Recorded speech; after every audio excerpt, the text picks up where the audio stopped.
وقت پر کوئی نئی تجویز سوچ جانا، مقالہ یا نظم لکھتے وقت دماغ میں کوئی نیا نقطہ یا خیال آ جانا، ایسے واقعات ہیں جو ہر صاحب قلم کو پیش آتے رہتے ہیں۔ یہ نئے خیالات کہاں سے آتے ہیں اور انہیں دماغ میں کون ڈالتا ہے؟ ان سوالات کا جواب ایک ماہر نفسیات یہ دے گا کہ یہ سب کچھ دماغ کی کارستانی ہے، اور ہمارے صوفیہ یہ کہیں گے کہ خیالات عقل کی تخلیق ہیں، اور عقل پر ایک خفیہ طاقت ہر وقت مسلط رہتی ہے۔ اگر یہ طاقت اچھی ہو تو تخلیقات عقل اچھی ہوں گی، ورنہ بری۔ صوفیہ یہ بھی بتاتے ہیں کہ ایک آدمی کے دماغ پر شیطان اور فرشتہ بیک وقت اپنا اپنا اثر ڈالتے ہیں۔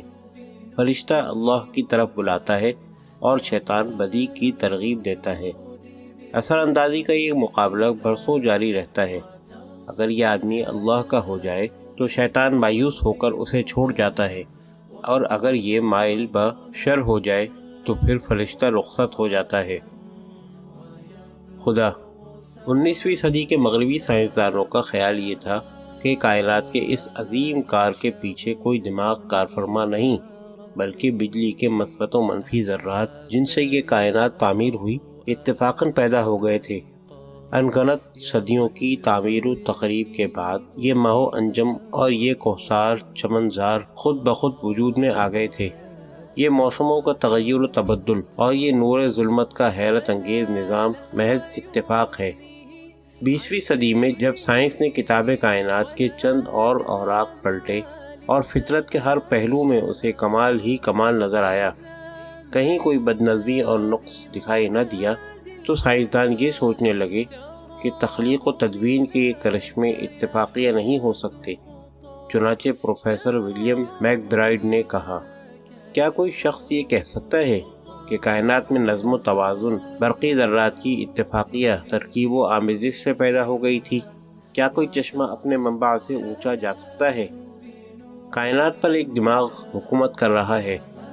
اس سے بحث نہیں کہ وہ دماغ ریاضی دان کا ہے یا آرٹسٹ یا شاعر یا سب کا۔ یہ ایک ایسی حقیقت ہے جو ہماری حیات کو پرمعنی بناتی، کاروبار زندگی میں جان ڈالتی، امیدوں کو ابھارتی، اور جہاں علم ناکام ہو جائے وہاں ہمارے ایمان کو مستحکم بناتی ہے۔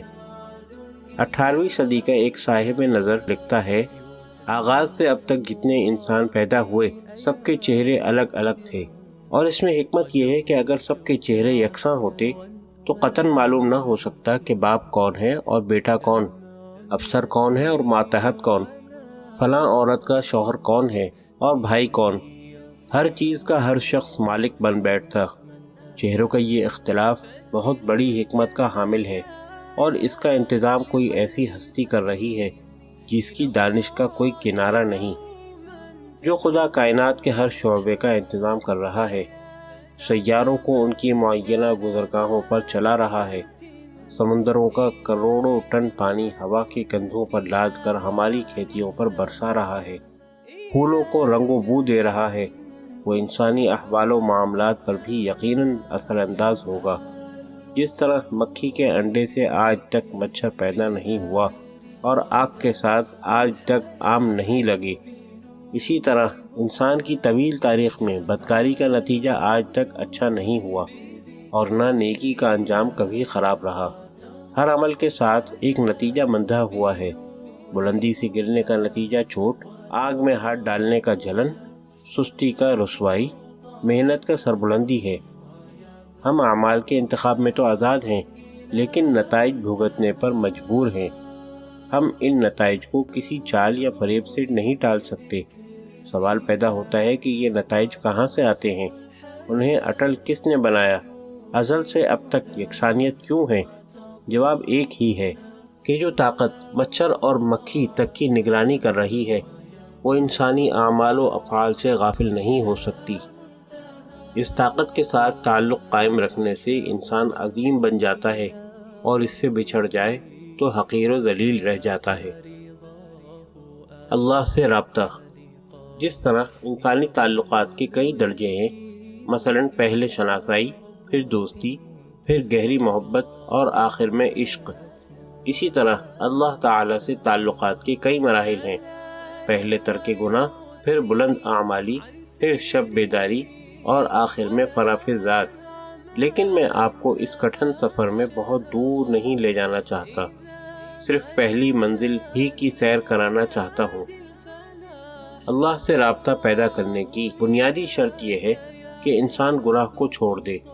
جھوٹ، فریب، فحش کاری، بددیانتی، بے رحمی، رعونت، لالچ اور دیگر رذائل کو ترک کرنے کے بعد دوسرا قدم یہ اٹھائے کہ اعمال و خیالات میں بلندی و پاکیزگی پیدا کر لے۔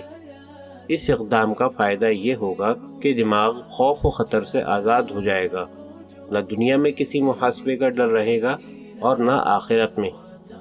نگاہ میں رجائیت آئے گی۔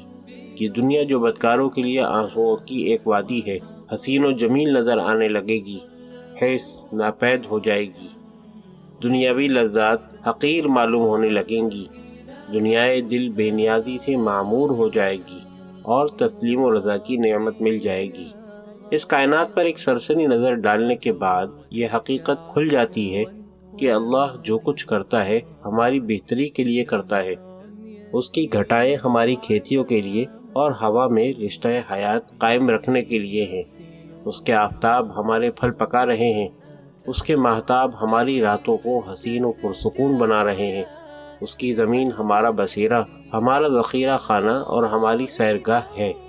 اگر اللہ کی ہر تخلیق، اس کا ہر اقدام اور ہر فعل ہمارے فائدے کے لیے ہے، تو کیا ہمارے لیے یہ بہتر نہیں کہ ہم اپنے آپ کو اس کے سپرد کر دیں اور دکھ اور سکھ دونوں کو نعمت سمجھ کر قبول کر لیں؟